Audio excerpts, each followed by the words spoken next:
Here is part one of our interview with Alan Watt. Alan is an author, radio host, and deep researcher into the New World Order's long-term strategy of eugenics and more.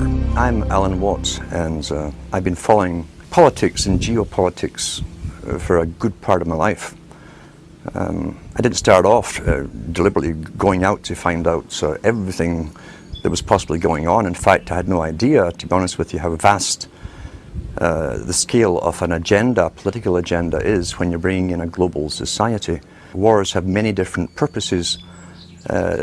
Economics is only simply one big part of it, but cultural change and the building of empire through the defeated nations joining in leagues. Every country was basically signing the same laws, and had been in my whole life, at the same time, that affected their societies. Laws were introduced and bills were introduced unbeknownst to the people in those countries that it was being introduced in their neighboring countries or even across the water somewhere at the same time. I realized there was already a governmental control, obviously, that coordinated all of this, and it led me into the United Nations. For every single department of government you have on a federal, local, county, state, provincial level, the United Nations had an equivalent department to deal with everything. It was already set up, in fact, to be global government. H.G. Wells said at the League of Nations, which was the embryo for the United Nations, he said, this is the nucleus of the world's governments, when eventually all laws will come from there, be passed and signed into law by treaty of all the member countries. Eventually, we won't even have to go through the farce, and that's what it is, of voting in parties or candidates, because in the latter part of the 20th century and now into the 21st century, we're being trained, rather obviously, to simply accept rule by experts, rule by scientists, rule by professionals, and that's what they mean when they call governance. That's the term used. How do you get a domesticated herd to move from a field, a system in which it's been grazing for 20, 50 years, this kind of system, to this field over here, this new field? Because we have reluctance to change. We like familiarity, we like routine, you see. You do it by various techniques, one of which is revolution. Most revolutions are bloodless. You have cultural revolutions, sexual revolutions, along with that comes the music revolutions, etc. These literally are designed to alter and direct culture, knowing what kind of culture they'll have at the very end of it too. They know exactly what kind of culture they want to come out of it. You also can do it through crisis creation. Crisis after crisis has been hit on the people of the world since 9/11 happened.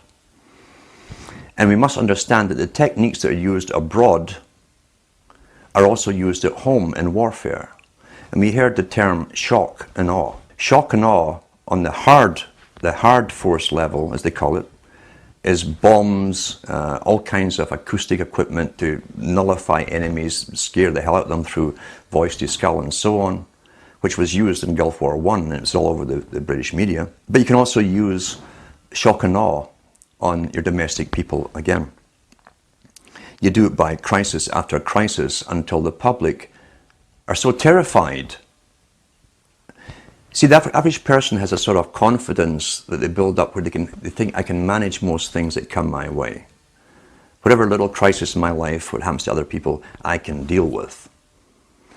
When all those around you are getting scared at the same time as you because they're losing their jobs, they've been threatened with pandemics, terrorists everywhere, terrifying people to even get on subways, and so on.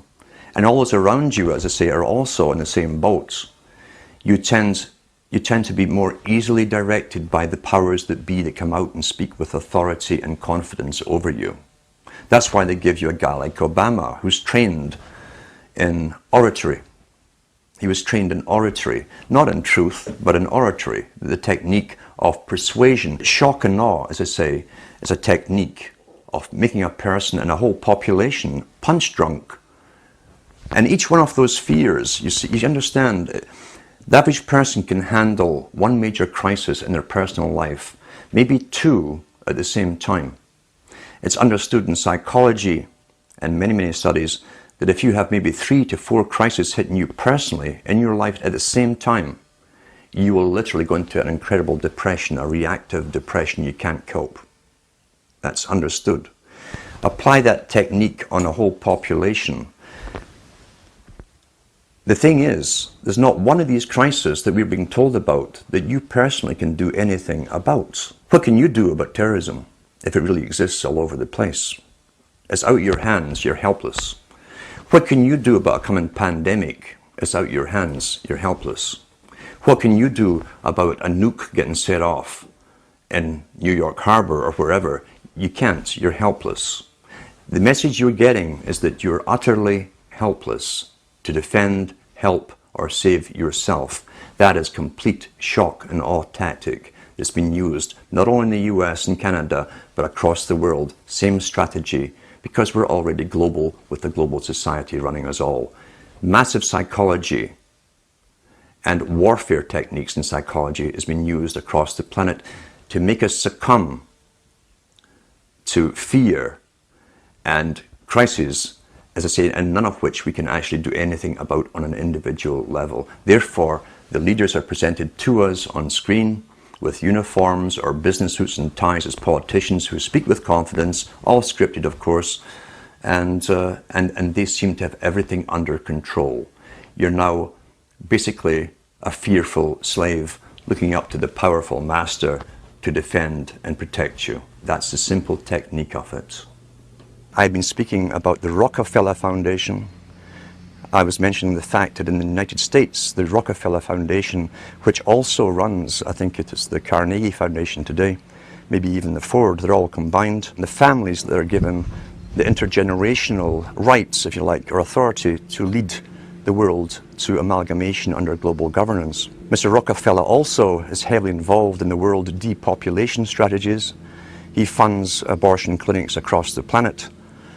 He also funds hundreds of other front foundations that you would think were independent from his, but they're actually front foundations. He funds them all through his money. You can trace them all back again to so-called family planning clinics across the entire globe, especially in the third world countries. It seems that Mr. Rockefeller is intensely worried about overpopulation in the near future from countries which will have no industry, etc. And he sees it as his right to start the decimating process, basically, of depopulation. Last winter, I got an invitation to attend something called the World's Citizenship Council, the annual meeting. That kind of floored me because the head of the World Citizenship Council is Mr. Rockefeller himself. And here I am speaking out about and against them. So this did not come out of the blue. They try and get you on board working for them.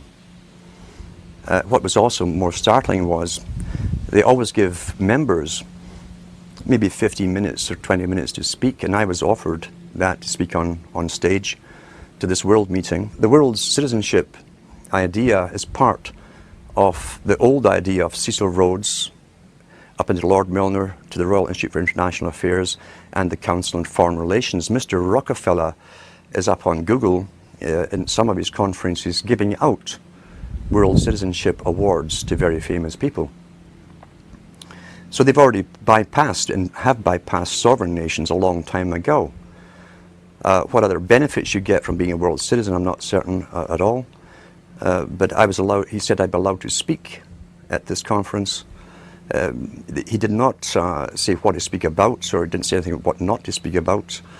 And he also said that this chairman, of course, who wrote to me, he also said that I'd be allowed to participate in the round table groups which come after. The round table society is very, very important because the round table societies were set up as far back as the Milner Society and the Rhodes Foundation. They came out with the first round table societies. What they do is take the topics that are discussed at the main meetings, then they split off different tables to specialize in certain aspects of the speeches they've heard and find ways how to implement them into reality through media, promotion, various methods of propaganda and so on. I did not attend. I was tempted to go just to see if they would ask me not to speak about certain things, but it was the middle of winter and the journey to this university would have been pretty hectic anyway, and I was so busy. But you will be approached, and that's not the first time I've been approached to do this kind of thing.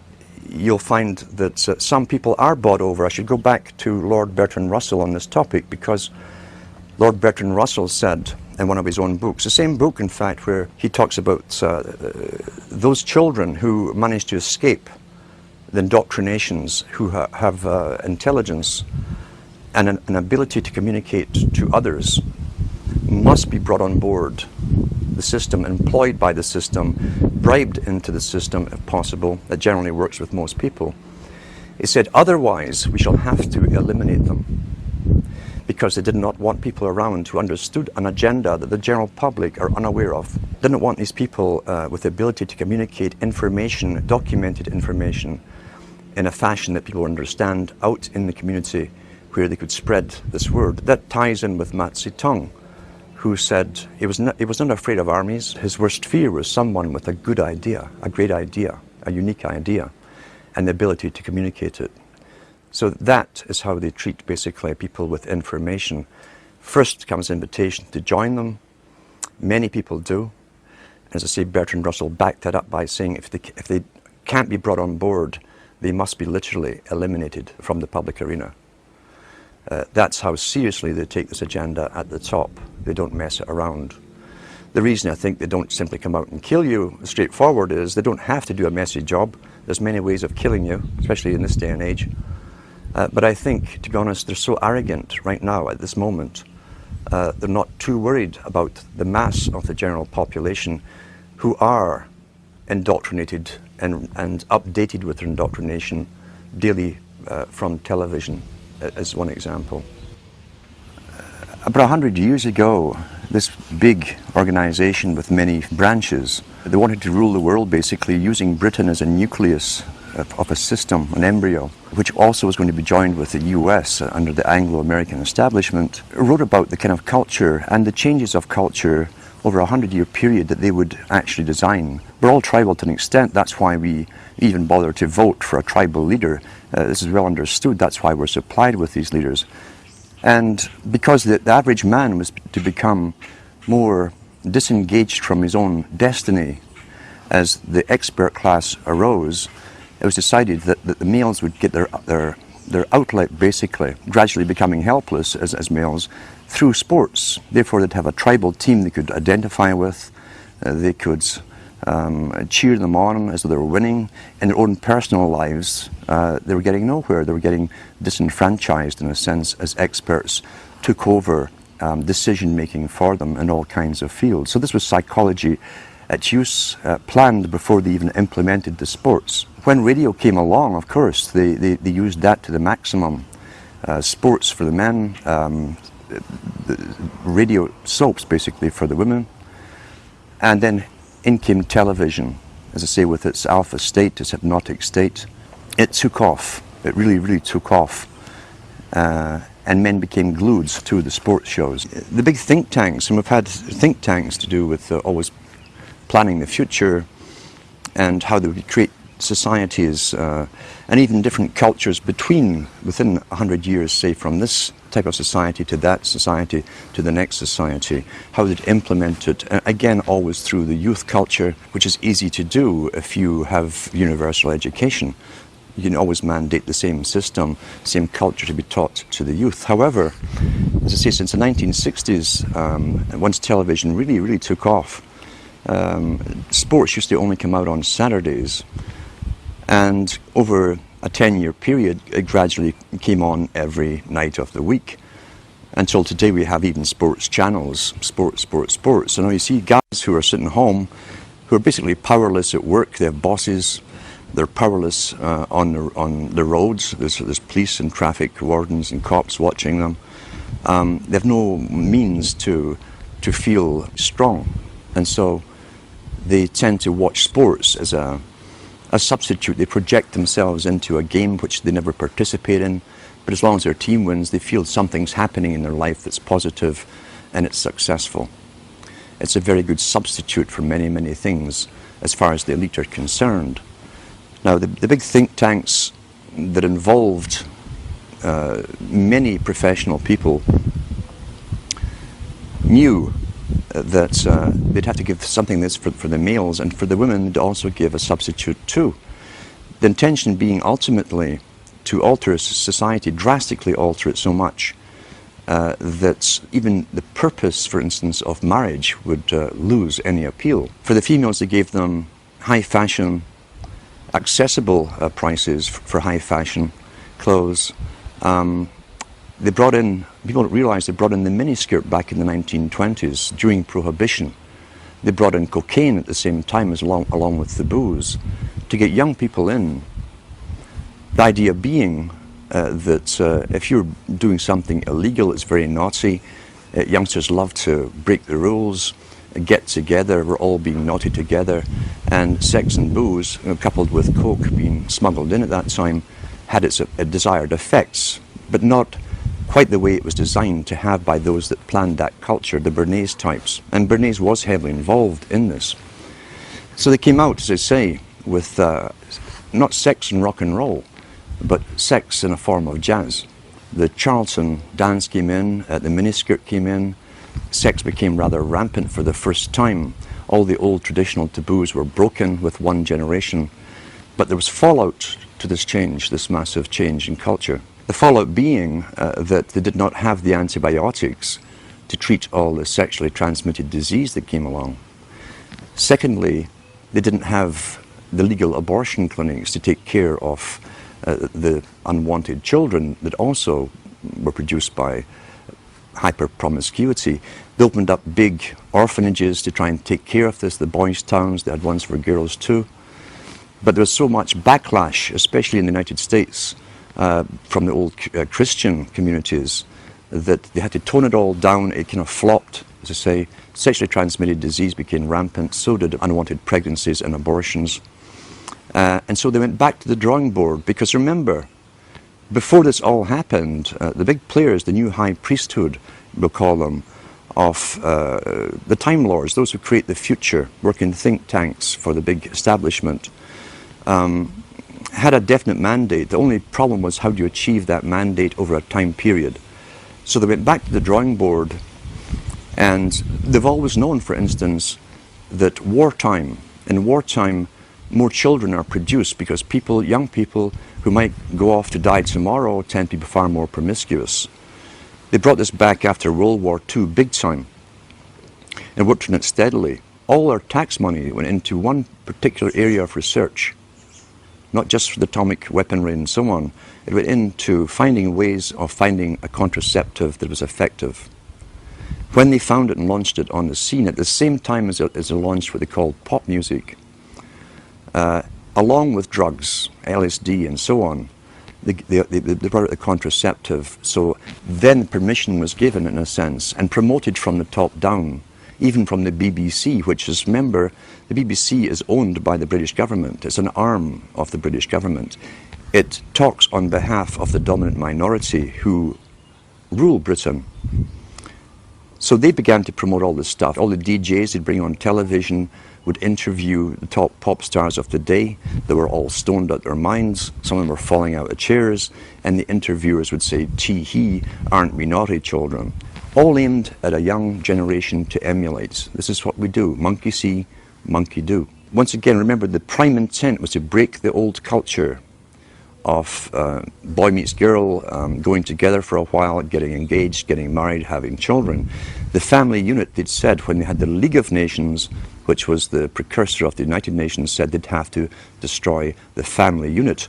Pretty well all of H.G. Wells's non-fiction books promotes all of this agenda.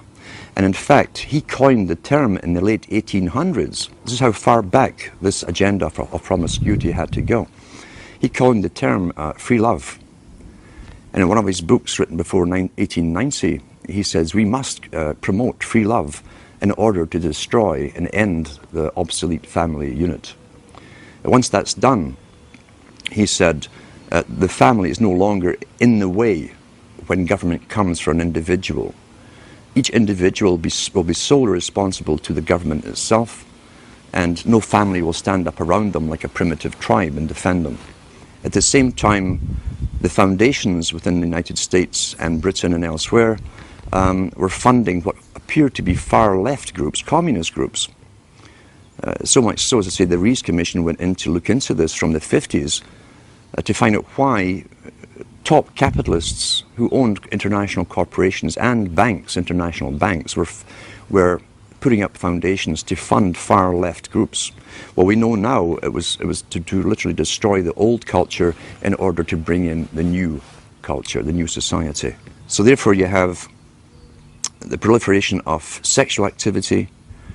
The fallout still came from unwanted pregnancies, far reduced than it had before because of contraception. But then came the lead of the feminist charge, again funded by the Rockefeller Foundation in the States, to spearhead and demonstrate and demand the rights for abortion. If they could get the public to devalue human life, and that's in the writings of Julian Huxley. He says if we can get society to devalue human life, he says, and take humanity off its pedestal as a supreme being on the planet, then, he said, we can bring in our controlled society with a workable population. Everything works within culture towards an agenda. And as Plato said so long ago, over 2,300 years ago, he said, culture and cultural changes must be authorized from the top. If it's grassroots, truly grassroots, then it's outside of the elite's control, and ripple effects could occur, and it could spread anywhere. They couldn't control it, contain it anymore. Therefore, the major changes in culture, which Plato said came through drama and the emulation of actors, actresses, including fashions that they wore, and the music they heard, had to be strictly regulated and authorized from the top. The whole science of this, which was always a science, and understood by those in those businesses, was used to the maximum to literally drastically alter culture so radically in the 60s and 70s that they could never return to a past way of living. We tie that in with another big player, Lord Bertrand Russell, who had experimental schools under Royal Charter, where he could do things that anyone else would be locked up for doing.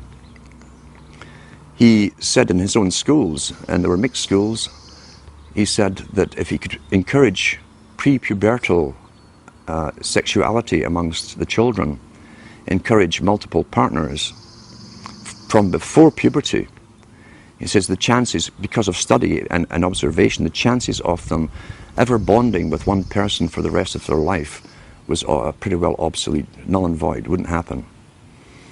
Therefore, that technique all came into play during the 60s.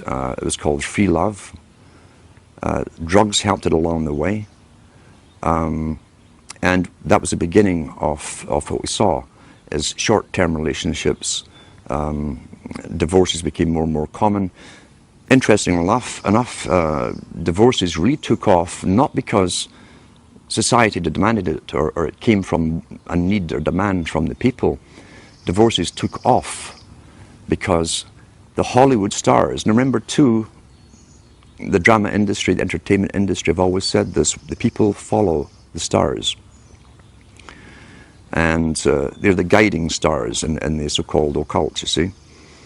We tend to worship wealth and people and famous people. We want to be like them, we want to identify with them. The whole idea of divorces came out from Hollywood, the top stars leading the charge for this. Women started to talk about it, who was getting divorced, what actress from what guy, and so on. And gradually it put the idea across to them that, well, if they're getting divorced, then maybe so should I. At the same time, the Bourdaise techniques were used through all kinds of magazines. At that time, 97% of all magazine publications were aimed at women. Because advertisers have said, and it's still taught in marketing schools today, women are far more easy to get to go along with something new than males are. So within all these magazines and write-ups about their famous actresses, their heroines and so on, the rich ones, the average women were reading these stories and identifying with them. They were being told that you can do anything, you can have it all, You could have a career, you can have a family, you had a home. They gave them utter lies, and they coined the term superwoman. So across the whole of Europe and the States and Canada, at the same time, always coordinated at the same time, the media entertainment industry were promoting stories of superwomen. And they'd find someone, real or imaginary, we'll never know, who supposedly was a CEO of a company, who had all these children at home, had a great husband, could manage everything and could cook great cuisine, blah, blah. And that, of course, is a fantasy. This put pressure again on most women to try and live up to the fantasy, as all advertising does. And most of the stuff we're getting is advertising, or at the very least is basic psychological manipulation. Bernays' techniques again. Remembering too that he called it the creation of a consumer society. Well-behaved people, as long as there's money going around, they would go into the material world and they would forgo having children. That's the same thing as Charles Galton Darwin talks about. If we can encourage the woman and the male to go after the material benefits of the world, there's a slimmer chance they'll actually have children who tend to be economically burdensome. People were addicted to television in a very short space of time. Most people still today think that all entertainment to do with movies, drama, is therefore nothing more than their entertainment. It never ever was that case. The greatest social messages are promoted through movies and drama, high drama, through the fixation of emotive sequences, emotional sequences, not logical, factual sequences, but pushing points across in an emotional way which register and fix in the mind. So emotional content is very, very important, rather than going through an actual discussion or an argument using logic and facts. There's no debate. And when you're being downloaded through fiction, your guard is down, the censor part of your brain is not in action as you would in a debate or a lecture. You're actually in an alpha state, being completely downloaded with new ideas. Very similar to a computer. And so therefore a culture industry, which is called by its own the culture industry. The Soviet Union had a department called the culture industry. Their actors and directors were called the cultural leaders. All you have to do is keep giving them new updates every so often, and you can change an entire country or a nation or a block of nations who are all getting the same upgrades at the same time along certain paths. Today we call it political correctness. Most people want to belong to their peer group. They want to be the same as everyone else when it comes to opinions. In fact, they judge their own personal sanity by bouncing ideas off their neighbours and friends who will answer back and agree on these same topics in kind. It doesn't matter if the topics or what you're given are facts or utter nonsense, as long as everyone agrees at the same time. You'll say, well, I'm sane, and your friends will all agree because they've had the same information given to them. We don't only get the same information given to us, we're led through sequences, even documentaries, to leave you with a predetermined fixed conclusion on any given topic. Most folk are once again unaware of this. They think, I've just been given all the facts on this topic and this is the obvious conclusion, which is always given to you by the final experts on the particular program. There's no thinking involved. We tie this in with the Brzezinski. Brzezinski said in 2 Ages, now this guy was way up with the NSA. He's a master geopolitician. He admits he works in 20, 50-year periods to do with geopolitics in other countries.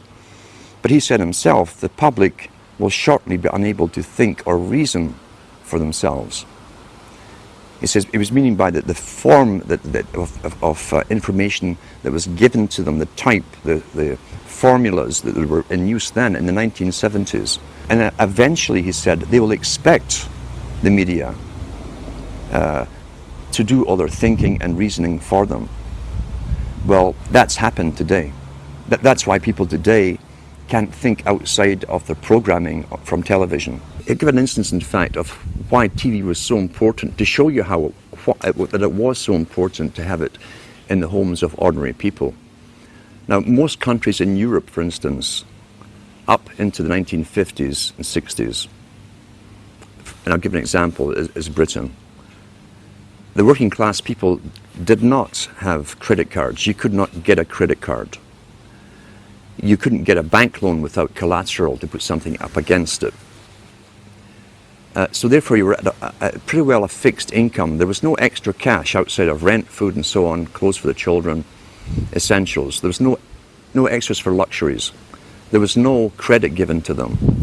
Yet the British government, just like the Chinese government did 2 years ago, made it a mandate that every household in Britain must get a television set. And what they did, they made one exception out of all the things that the people could need, really needed. They made one exception. They allowed credit companies to come into being. They could go round the houses every week and collect half a crown or 5 shillings or whatever it was and pay off a used television set. The British government made a deal with the United States of America to buy in used televisions which were then reconditioned to be sold to the working class all across Britain. As I say, they wanted a TV in every home. Now, since when is government interested in how happy you are at home? You know, there's another reason for this. And sure enough, the working classes all got these DER. DER was the company that brought them all into Britain. And the guys came around every weekend collecting their half crown, 5 shillings. And suddenly this, and I can remember where I was, it was one of the last areas really to get television, a real working class area. I can remember this high being taken by my parents to the local park on a weekend and passing dozens and dozens and dozens of other couples on the way with their toddlers as well. When he got to the park, which was a valley, there were over maybe 1,000, 1,500 couples along the grass in the valley. And that's where everything was discussed. Local politics, national politics, labor unions to do with their mining and so on. And everyone mingled with everyone else, old school friends and so on. That system had been going on for hundreds of years, where people communicated thoughts, real feelings, real things that really mattered to them and their communities, to each other, conversation. When the TV came in, and I was still about this high, within about a month, I could go down that park every weekend and no one was there. It literally overnight killed off the socialization and interaction between people and tradition, again, where they exchanged viewpoints, gave each other news, helped each other out, who was sick, who was this, who was that. Everyone helped each other out. And from then on, you could pass rows and rows and rows of these old, and they were called row houses, all joined together. And all you saw at night was the flickering of that bluish light in the windows. And that was the end. That was the end of real communities. It happened within a matter of about a month. The flicker rate on the television is very, very important. It was timed to be so many cycles per second, and it actually just meets with the brain patterns for an alpha state. When our brain sees it through our eyes, we start to adopt that flicker rate in our mind, and we go into a deep alpha state. Watch children and watch their mouths. They drop open. They won't hear their parents talking. They're hypnotized, in fact. Why would they give that particular flicker rate when they could have chosen of a whole variety of flicker rates? It wasn't an essential thing to have. So it was done for a purpose. It was meant to be hypnotic. It was meant to be used as a tool of propaganda and indoctrination, even through the guise of entertainment and so on. It also was to create a new society because they were the avant-garde, as I say, leading the sexual revolution through drama, through little documentaries, fiction, non-fiction, all combined. Once again, back to Plato, the audience see what they see. You understand that it's even worked out towards different age groups. There's something on for everybody's age group. Each age group is actually being updated as well, even the elderly ones, into new ways of thinking or seeing things.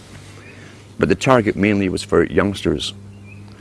If we take one of the world's experts on propaganda, who was Jacques Ellul, who wrote extensively on how the mind works and how all entertainment, he said, that has to do with government programs such as police, detective stories, detective series, which contain little human dramas as the hook that you identify with, to make you watch the whole story. Child gets kidnapped, detective goes on a hunt, he goes through hell and fire to get that child back.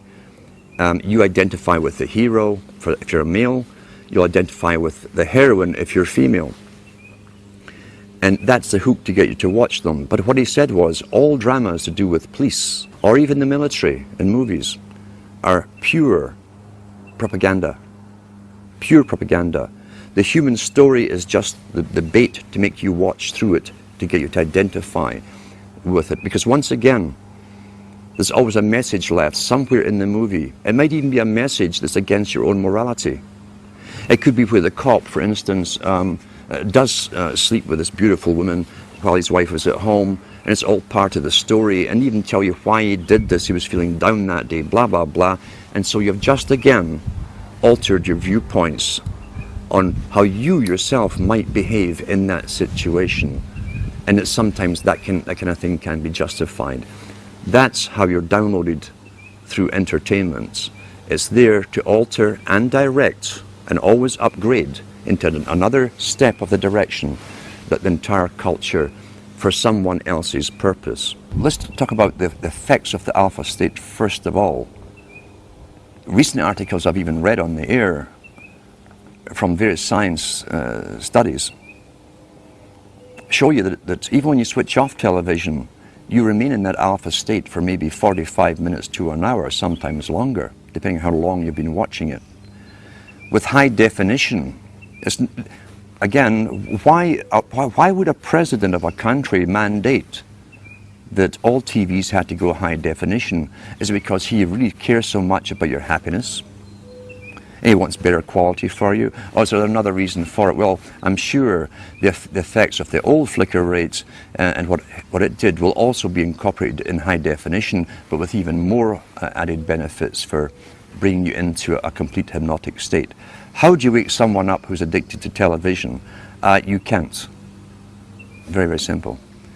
You can't get your daily brainwashing, where literally it's bypassing any consciousness in the person. You can't take that every day and still try to wake up and learn at the same time. I've known people who've gone through complete withdrawal from television and gone into depressions because their entire routine is broken. They also have time on their hands, which is a big aspect of control, remember too. If you can take time away from a person who can think for themselves, who might say, oh, I'll go and read a book, I'll go and study something, or if you can take that time away from them and have them mesmerized in front of a television set, then you'll keep them dumb, stupid, compliant, and going along with the system. I always advise to people, if you know someone who's watching TV, it's quite simple to find out where they are mentally, psychologically, in the understanding of things. You can ask them a few simple questions. If they give you standard television answers, forget it. Simple as that, forget it. If you see some spark of their own opinion coming in, there's maybe a chance you can do something with them. But you cannot get out. You see, television it can be classified as a drug. Any addiction is still an addiction. Television is an addiction. People watch 4 or 5 hours per day. Top psychologists and even the United Nations have talked about the use of television for creating the new culture for children. How many people know that all government agencies or departments, all governments in the world, basically, have departments of culture which hire cartoonists and pay their expenses to do cartoons, always incorporating the latest political correct story to do with environment, waste, bad adults and how they've destroyed the planet through their consuming, etc. How many people realize as you plonk your children down in front of it to babysit them that they're actually being brainwashed scientifically.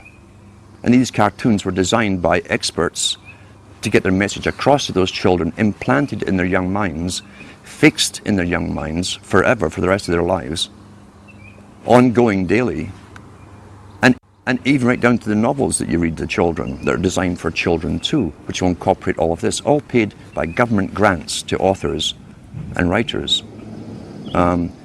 You literally have to take it into your own hands. It's one of the most dangerous tools that can be used. It's also dangerous in this extent that why do you think government licenses TV stations?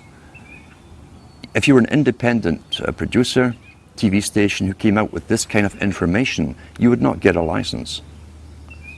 You'd have to be authorized and politically correct with a whole bunch of things to do and not to do written out before you'd be given a license, and you'd be checked on every so often to make sure you were following those topics that you're allowed to. If you want to advise people on television, and you can do this with yourself, how to train yourself, how to watch television. If you never get involved, you understand a storyline, you watch a movie, but don't get involved in, as I say, there's always a thread or a hook for you to follow, a plot, whatever, the chase. The guy always ends up with the beautiful woman at the end after going through hell to rescue a child or whatever it happens to be or save the world. If you can stop yourself from getting lost in the emotional part of it and study the movie as you're watching it, you'll learn the techniques that have been implanted in the movie itself. That's a great way to learn. If you can do it with yourself, you can also show other people how to do this, to actually study everything as it's been presented to you. And eventually what you'll find is that when you're watching even documentaries, you'll see how the documentaries themselves are shaped to give you the opinions, often very strong opinions, without giving you specific facts or giving you distorted facts, etc. Learn how to critically analyze and think as you're watching. And if you can show others this technique, a good example is sit down with someone who regularly watches a good movie, one that you've previously watched, and then point out all the politically correct little inserted words, slogans, phrases that have been put in there, and show them how it's been done. That way it can actually be fun to study television and write down all the different things that they've missed, but it's all implanted subconsciously in their mind, because those implants, those subconscious implants, will become their opinions, and they will never know how they arrived at them. They won't remember it's from this particular documentary, this particular movie, or whatever. So that can also be fun. That's a positive side of it. You can train anyone to do this. With the internet, the first person to mention it that I know of, at least to the public, was again this master, Brzezinski, in his book Between Two Ages. In the early 70s, he said, shortly a system will be given to the public of mass communication, which will cause a revolution, the revolutionary thing to change society. But he also mentioned and hinted at the fact that there would be regulation behind it. He mentioned too that those who brought it in would never lose control, the main control over the internet, because after all, knowledge is power. Knowledge has always been power. That's why, all down through the ages, the real machinations of government are never told to the public. Real power comes from understanding and having all the facts on any particular topic. So therefore, the internet was to be given to the general public with other intentions. Initially, it was to get them all into it. Now, what did the elite want to achieve? What was their point of view? They wanted people to become so used to the internet they couldn't do without it. Now we see businesses really can't do without it. They can't imagine going back to pencil and paper and taking inventory and all this kind of stuff.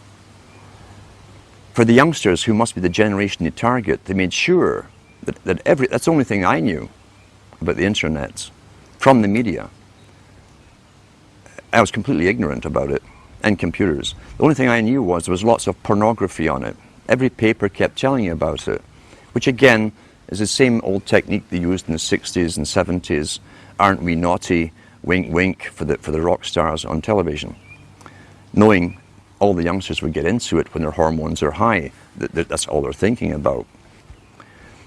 But once folk were addicted to it, they've also planned to gradually alter it, keeping the people addicted to it as they changed it into another system where mainstream media, the authorized media, the culture creation industry media, would eventually have prime, or the main dibs, the first grabs at the main bandwidth that eventually they're claiming will have to be reduced. So in the meantime, there's never been a window of opportunity for the general public to use a medium to communicate to each other alternate news, verified facts to each other as we have at the moment. That eventually, supposedly, is going to be policed. They've had international meetings, the first one held in Canada, under the guise of the United Nations, or the auspices of the United Nations, to do with regulating and censorship of the internet. They have these meetings every year as they add more laws to it. We know the cloud system is to come in eventually. It's been all over the media in Britain, where you won't be able to store anything on a hard drive. You won't even need a hard drive eventually. Remote servers will have all your information for you. It will then be used as a form of punishment if you are politically incorrect in some form or another. Then you'll be cut off from accessing that server with all your data until you toe the line and behave yourself. Social control can be used through monetary penalizations, or through other penalizations like withdrawing you access from it. It definitely will be used for social control again, unless there's a backlash from the general public. And they do expect backlashes from people who have become used to looking into whatever site they wish to look at, or communicating whatever kind of information they want to each other. Now, along with the introduction of the internet, we've got to remember too, the government agencies also set up and promoted chat rooms and all the rest of it. And there are agents within this strange nether region called the internet whose job it is to infiltrate people who are coming together as groups, communicating on specific topics to do with political changes, and disrupting those groups. So already it's a battlefield, and they called it the cyber wars long before they even gave this internet to the people.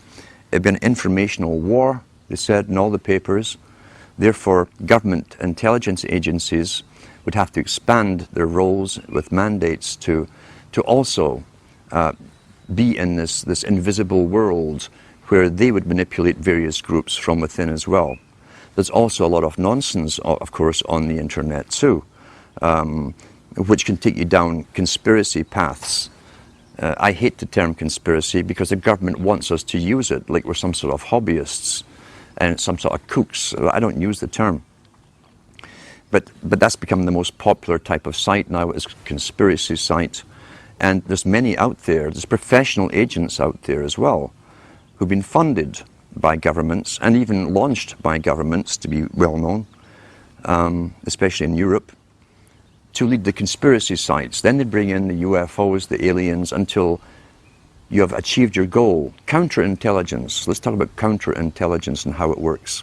What is intelligence? Intelligence gathering is sending agents out to simply listen. To listen in marketplaces, bars, cafes, as to what the people are discussing.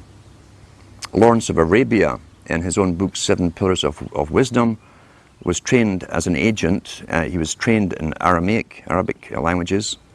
He was given lots of money, he and 11 other people, trained from Cambridge, and sent over to the Arabic countries to start up Arabic newspapers. Once they started putting stories in the newspapers, they went round the marketplaces, they hired lots of guys to listen to gossip, to see if the intelligence they were putting out in the papers was being discussed by the recipients, the readers. That's basic intelligence gathering. What is counterintelligence? Counterintelligence, from a government's perspective, is taking information and data that could be crucially, it could be bad for the ruling regime, and finding ways to counter that knowledge, counter it. What you do, standard-wise, if you can't defame the person who's bringing out a truth or kill them, is to bring out your own heroes. Launch them well, finance them well into the same area, saying the same stuff that others are talking about. It's called intelligence, giving out facts. And once they have the following, then they start bringing in aliens and UFOs, and they bring in the New Age, the whole New Age religion into it. Spirituality is the big term they're using today. Until a newcomer, a skeptic, will hear this stuff from the paid agent, who's very good, who says gives the same data as the person who doesn't go into the UFOs and so on. But the guy who doesn't go into the UFOs, aliens, reptilians and all the rest of it, suddenly is thrown out with the other guy. You're classified with them by association. Your topics are associated. Even though you stay clear of the fantasy stuff, the disinformation, you'll be lumped along with them. And then you've countered the intelligence. When you mention the facts, people laugh at you, say, oh, you probably believe that the aliens are running the world now, and that's it. That's counterintelligence. And that is also all over the internet. And it's paid for by, again, government psyops operations. Some groups that I've found are doing really good work, where people decide to get together physically, and they will choose a book to read to do with the factual data that's available to the public that can be proven. Oh, Henry Kissinger. And they'll go through it. They'll analyze the book. They'll analyze the phrases. They'll analyze the contents. They start to participate in what they're reading, because others will remember this particular era, this time when this event happened, can add to the thing and so on. That's participation, that's communication, and other information, as I say, from those involved who live through things can be added to the whole thing, giving you a much more complete picture. So it's a good idea to start this kind of thing off in your local area, even if there's only two of you that started off. Don't sit and laugh. It's kind of comical at first when you say, well, we're going to discuss this book. You've never done anything like this in your lifetime. Sit down and get yourself a coffee or a beer or whatever you need, and take turns at reading. And ask the other guy, do you have anything to add to what I've just read? Do you have any insights into it? What do you think of this? It gets you stimulated into participating and really thinking, because everybody who's alive today has been trained literally not to have to think. As Brzezinski said, shortly the public will be unable to reason or think for themselves. They'll expect the media to do the reasoning for them. So let's counter that. Let's get back to thinking for ourselves, using the data, the material, get involved, start using our minds again. And you'll be surprised, it's like a muscle you haven't used for a long time, how quickly you start to use it, how sharp you become so quickly. And if you can get larger groups and larger groups together doing the same thing, and then you can branch them together, communicate together, then they suggest other books that you haven't heard of. Maybe you need a particular book for evidence. I have stacks of them at home. Everyone has access somewhere to some material that was stuck away. And when you start putting all of this material together, mainly through, as I say, discussion and reading groups, you can add to the knowledge. The more knowledge and facts, actual factual data you can put together, the bigger your arsenal is. And the easier it becomes to show people and convince them, look, this is authenticated stuff. Here's the factual data, here's the physical book, read from that book, and then have your discussions. What do you think about this? What do you think they meant by this? What do you think has happened? Have they fulfilled this part of an agenda? And most people will say, yeah, they have.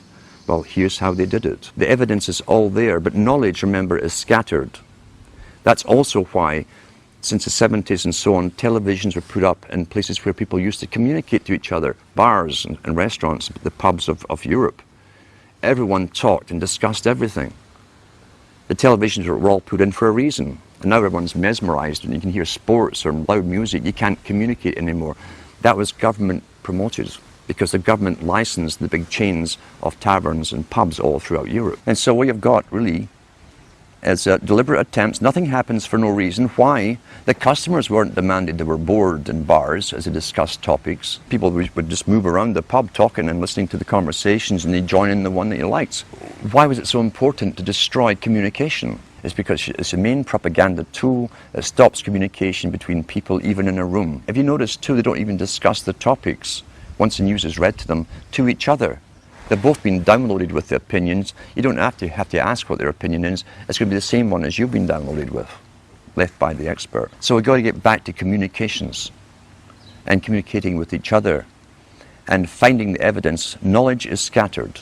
Knowledge is power, so it's scattered all over the place and thousands of books. But when you can start these reading classes up and get other reading classes communicating with you, even through the internet, you can start putting the data, the factual data together, and so that you can present it to the public and bring in more and more members. Only knowledge and the will to use this knowledge is going to thwart the plans that have openly been made for us and declared from the elites at the top.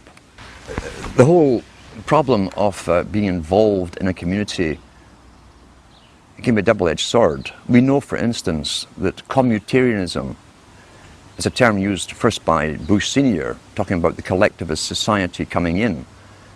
The United Nations has us all split up into communities. It's promoted through local TV. Even Sudbury here has your community. This is your local community. Be involved in your community.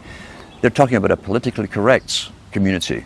That's the problem. Government really penetrated and altered and distorted and changed society through communities. Not just with television, which has certainly destroyed the community spirit. The intent of governments, and this is how abusers work too. Abusers work with the same technique because they want power over a victim. The abuser will come in and take care initially of problems of the abused. Often the problems are the very outcome of what the abusers have been doing to the victims in the first place. Governments came in with welfare, for instance, a long time ago, in all countries about the same time. At one time, families helped each other out. You didn't need welfare. If someone lost their job, everyone chipped in. You didn't condemn the family member for being unemployed or ill or whatever, or losing their job. Families helped each other. Now, the family, remember, is still really the smallest nucleus of a tribe. And then government came in with unemployment insurance, which they took off you, but nothing was for free. And gradually over time, when people became unemployed or even sick for a while and couldn't work, I heard people even say to their own relatives, well, go to welfare, that's what they're for. There are social agencies to deal with this. Until today, we're in a sad state where even close relatives won't help each other out. They expect the government, the abuser, the government is the abuser, they expect the government to take care of all financial problems for the unfortunate victims. And they stop helping each other out. We've got to start reclaiming the rights to, and you can do it personally with people you know, to help other people out and start countering the government's mandate. Because the government's mandate is for control over the victims, not to help the victims. Those who fall under that particular level into the welfare state have their lives run by government agencies and social workers. That's what Huxley says. He says that they won't need their survival capabilities. Russell said the same thing, because the government is taking care and making all their decisions for them. In order to help you, it's really to take you over and have you obeying them and their system. That's what you're up against, a planned war strategy, making them dependent upon government services, not their family units, not their brothers and sisters, their fathers and mothers, but on the state itself. We're going to counter that and become involved again in the lives of those around us and have our own true communities. It doesn't matter if there's only 5 of you in a community, even if you live in a town or a city, that's your own little community where you all have something in common. What it really is is gaining knowledge for your own and others' self-preservation and survival into the future. These video interviews have all been exclusive, and they're going to be archived at prisonplanet.tv. Please download them, burn them to disk, and give them to everyone you know. Upload them to YouTube. This information is vital not just to our free republic, but to the future of free humanity.